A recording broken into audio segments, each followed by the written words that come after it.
Welcome to Cascade Conversations. Join the Cascade Partners team and our network of trusted advisors as we work to demystify the details, terminology, and strategies of acquisitions, divestitures, financings, performance improvement, and restructuring. Well, good afternoon. Thank you for joining us in our next installation of Cascade Conversations. I'm Eric Green, a managing director here at Cascade Partners.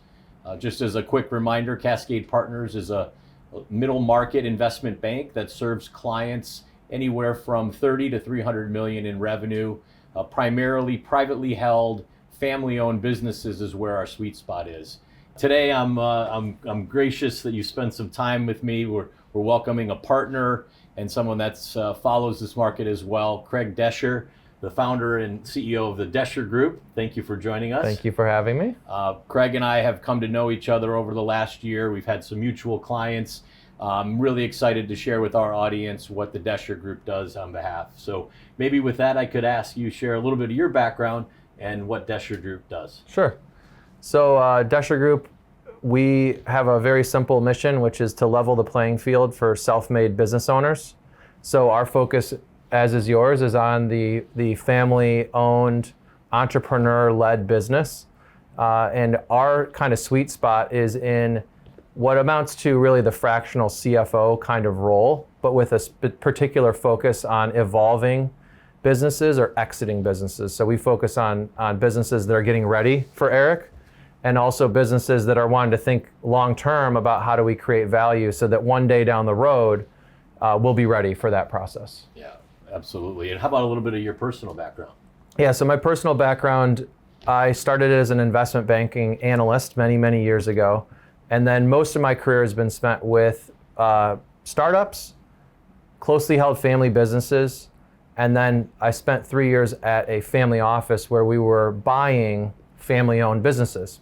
And that was really where the genesis of Doescher Group came from, was spending years looking at businesses that clearly could have been better advised, and that was really where the idea came from, is maybe we can create an opportunity for that, and 7 years later, here we are. Yeah, Craig is an entrepreneur's entrepreneur, so I want to make sure that comes out. Mm-hmm. We had the opportunity to work together on a client. We were engaged to do a sell-side mandate. We were very honored to win that business. As we went into that company and we started to amass materials and the things that we would normally do through an investment banking process, we realized maybe they just weren't ready. Ready psychologically, but not physically ready to go through a sell-side process, and we called Craig and his team, and that seemed to work very well. When you got into that company, what was your reaction, and what was kind of the plan of attack to help them get prepared for that sell-side process? Yeah, so we say one size fits one. So we really have designed our firm around not being, in some ways, not being scalable, which is kind of one of the things we teach our clients to do, is be scalable. But the reality is that each individual client has their own goals. They have their own things they want. You know, their business is a means to an end, right? There's a million reasons why a business owner is in business. And so really trying to understand that. But when it comes to being prepared to sell a business, particularly if they're looking to go to a broader market process, there is just a number of things we do. And usually the first place we start with a client is what we call our field ready assessment. And so that's really the place that we like to start with clients. But sometimes, as we say, one size fits one, they've got another pressing need. So in the case of that client, there was a need to look at doing some balance sheet refinancing. So they had kind of some expensive debt on their books, businesses performing better. So that's kind of the first place we've started with that client. And then we've got the field ready assessment kind of queued up once we get that figured out, because as we unlock some of that cash, the question now is, what do we invested in to be ready for the sale process? Yeah. And I will say you and your team did an unbelievable job. Even some of the basic routine things that we would expect a business like forecasting and pipeline, you really helped them build that out. So as we transitioned from your work to our work, it was really seamless and helped us get going in the process to articulate the value that they've. And I realize now you're talking about that. There's a second example. So that's exactly correct, which is we can scale what's needed, right? So in this case, what they really needed was They needed to be able to have better view of where the business was headed with the pipeline. What business are they chasing? What's the probability of winning that? And then also converting their financial statements from a cash basis, which is really just focused on deposits and when you're actually spending money on vendor payments and paying payroll and so on, to an accrual basis, which is the way that businesses are really looked at when it comes to the selling process. So we were able to go through that process and take those financials and convert them, and now expect to continue to help support that process as you guys go to market. Yeah, well, thank you. Of course. It's been great. That was an example where we received the mandate, we saw the need for your types of work. In general, when should people and when should companies start thinking about sell-side preparation? I mean, it's self-serving to say, but from the moment you start your business, I really think that, and Ryan on our team says this a lot, he says it more eloquently than I do, but if you are running a company, you should be preparing it to sell. And why is the reason? Because it's just a better company to run. The things that a buyer is going to see as valuable in your business are the same things that make your business less stressful, less risky. They're going to let you sleep better at night. And so there's often the analogy of someone who's about getting ready to sell their house, and they walk a realtor through the house, and not to speak down to an investment banker, because they're not realtors. But when the realtor does walk through your house, they say, hey, it would be really great if you fix this, if you change the tile here, if you did that. And so then you go and do it, and then you put the house on the market, and as soon as you're done with that project, right before you sell the house, you're like, man, I should have done this 5 years ago. I'm enjoying living in this house. Right. And that is really the reality. So we have a lot more, I would say, millennial and Gen X clients that are thinking that way. It certainly is a generational shift that we're seeing. But my phrase, it's never too early and it's never too late to start planning for that exit. That's fantastic. Yeah, we use sell-side readiness as a term here, field assessment readiness, but it's very self-serving because I'm in the sell-side business. But I want to just build on your point. The steps and the processes and the procedures you put in place for a sell side, doing that, even if you don't want to sell, just will enhance the value of your business. Correct. So it's just the right thing to do at any time. And just one more thing to add to that is the reality is that most businesses, if you're lucky to be in the minority of people that build a company that can be transferred, because most businesses are going to be liquidated, they're going to be sold for the parts. If you're in that lucky minority, you're likely going to be selling to a third party just because of, once again, this is cultural shifts.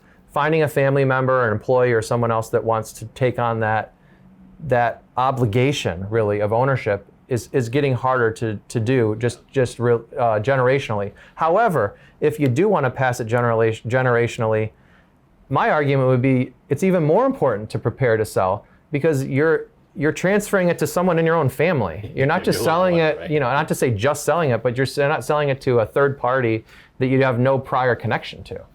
Right. So I asked about timing. What about an ideal type of company? I know you're hyper specialized like we are, but have you found patterns of companies that are better positioned to take on your services? Sure. So industry-wise, we've worked in a variety of industries, and outside of something highly specialized like biotechnology or something like that, we found that the principles are pretty applicable broadly.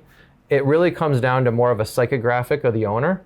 So the mindset of the owner is just really key, and that is coachable, teachable, wants advice, is willing to change. Like these are kind of basic ingredients that make an advisor's role valuable, because it's really, sure, we can get compensated for our work if someone doesn't take our advice, but it's not fulfilling for us, and it's a waste of money for them. And so that's a big piece of it. I would say, like, in terms of like your size range, we can definitely skew lower, because our goal is to take businesses that it might be considered more in the small business range and help them get to that lower middle market range where they're really an investable company.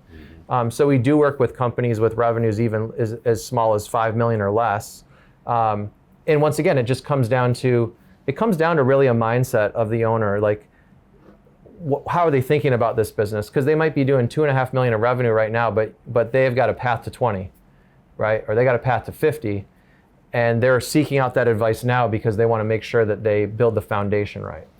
Yeah. Well, maybe for our audience, we've had a couple engagements together and it's worked really well.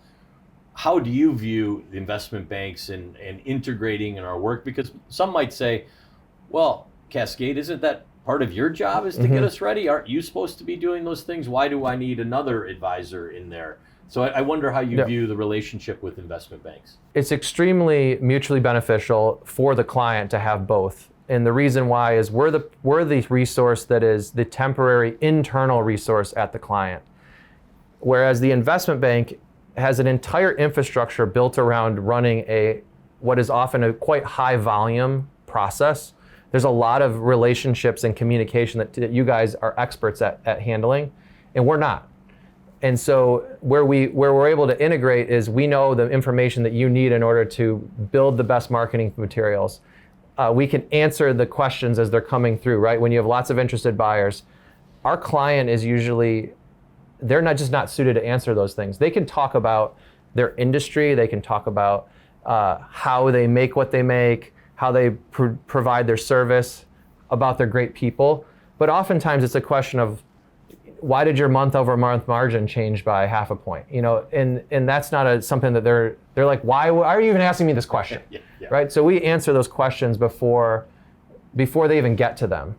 And so it often becomes a relationship where I would say 80+% of the communication that ends up being a frustration between the investment bank and the entrepreneur is handled through us. And we become that intermediary. And we also are able to answer a lot of the questions proactively. So by the time you're really getting engaged, we already kind of have like 80-90% of the information collected. Ready to roll. Yeah, which is a huge deal for a family that's still kind of new to a process, but still running their business. Correct. Right? And my 283 line item due diligence request list is just overwhelming. We know that, and we try to piecemeal it in, but to have someone on the inside that understands the process can just make that. Yeah, and just to give you a sense, like most of our clients, we have direct access to their accounting ledgers. Right. So we have direct access to their HR files, to their contracts. So we know where to go get stuff. Now, we obviously are going to talk to our clients to make sure that we're vetting the information correctly if we're not sure what it is. But when it comes to the financial information, we often know it better than they do. Right. And we also know what the answer is that you're looking for. Right. So oversimplification bit, but you're the inside guy, I'm the outside guy, right? And you're helping us translate what the market is asking for and getting us the real tactical information. 100%. Yeah, that's fantastic. 100%. Thank you for joining us for Cascade Conversations. For more information, please visit cascade-partners.com or call 248-430-6266.